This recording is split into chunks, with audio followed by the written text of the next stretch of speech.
Hello friends, अगर मैं कहूँ जिस ज़मीन पर तुम खड़े हो वो कभी थे ही नहीं, ना पहाड़, ना समुंदर, ना हवा, बस आग, धूल और अराजकता। ब्रह्मांड के जन्म के करोड़ों वर्ष आज तारों के अंदर बने तत्व कार्बन, ऑक्सीजन और आयरन अंतरिक्ष में फैल चुके थे। यही स्टारडस्ट आगे चलकर बनाती है ग्रह और जीवन। करीब 5 अरब वर्ष पहले हमारी आकाशगंगा के एक कोने में एक विशाल गैस और धूल का बादल नेबुला धीरे धीरे सिकुड़ने लगा। गुरुत्वाकर्षण ने इस बादल को खींचा और जैसे जैसे यह सिकुड़ा यह तेजी से घूमने लगा और बन गया एक घूमता हुआ डिस्क। बीच में जन्मा एक चमकता हुआ तारा, हमारा सूर्य। सूर्य के चारों ओर धूल और बर्फ के कण आपस में टकराने लगे और चिपकते गए और बड़े और बड़े होते गए और बनने लगे छोटे छोटे पिंड। लाखों साल में यह छोटे पिंड टकराते रहे और बने बड़े बड़े पिंड। इन्हीं में से एक धीरे धीरे आकार ले रहा था हमारी पृथ्वी। लेकिन फ्रेंड्स, ये कोई शांत जन्म नहीं था, ये था आग और टकराव का दौर। हर टक्कर और ज़्यादा गर्मी पैदा करता। पूरी पृथ्वी पिघली हुई चट्टान का गोला बन चुकी थी।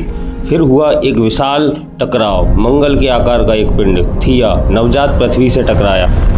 इस टक्कर ने अंतरिक्ष में मलबा उछाल दिया, जो बाद में इकट्ठा होकर बना हमारा चंद्रमा। हाँ, चांद पृथ्वी के एक घाव की याद है। समय बीतता गया, पिघली हुई पृथ्वी धीरे धीरे ठंडी होने लगी और भारी तत्व जैसे आयरन अंदर की ओर डूब गए और बना पृथ्वी का कोर। हल्के तत्व ऊपर रह गए और बना मेंटल। और क्रस्ट यानी अंदर से लोहा, बाहर पत्थर। लेकिन अभी भी हमारी पृथ्वी रहने लायक नहीं थी। ज्वालामुखी फट रहे थे, जहरीली गैसें निकल रही थी, कार्बन डाइऑक्साइड, मीथेन, अमोनिया। इन्हीं गैसों ने मिलकर बनाया वायुमंडल। फिर कुछ ऐसा हुआ जिसने सब बदल दिया। अंतरिक्ष से आने लगे बर्फ से भरे उल्कापिंड और धूमकेतु। उन्होंने पृथ्वी पर गिरकर छोड़ा पानी। लाखों वर्षों तक बारिश हुई और पानी बार बार भाप बनकर उड़ता रहा और लाखों वर्षों में पृथ्वी धीरे धीरे ठंडी हुई और लाखों वर्षों में बना पहला महासागर। अब पृथ्वी पर था पानी, ऊर्जा, बिजली, ज्वालामुखी और सूर्य। यही वो मंच था जहाँ जीवन की कहानी शुरू होनी थी। समुद्रों की गहराइयों में रसायनों ने मिलकर बनाए जटिल अणु और फिर एक दिन जन्म हुआ पहले जीवन का। बहुत छोटे साधारण सूक्ष्म जीव, लेकिन इन्हीं ने बदला पूरा ग्रह। समय के साथ ये जीव विकसित होते गए। कुछ ने बनाना शुरू किया ऑक्सीजन, फिर धीरे धीरे वायुमंडल बदल गया और पृथ्वी बन गई जीवन के लिए अनुकूल। करोड़ों साल बाद समुद्र से निकला जीवन जमीन पर आया और अंततः उस कहानी का हिस्सा बने हम।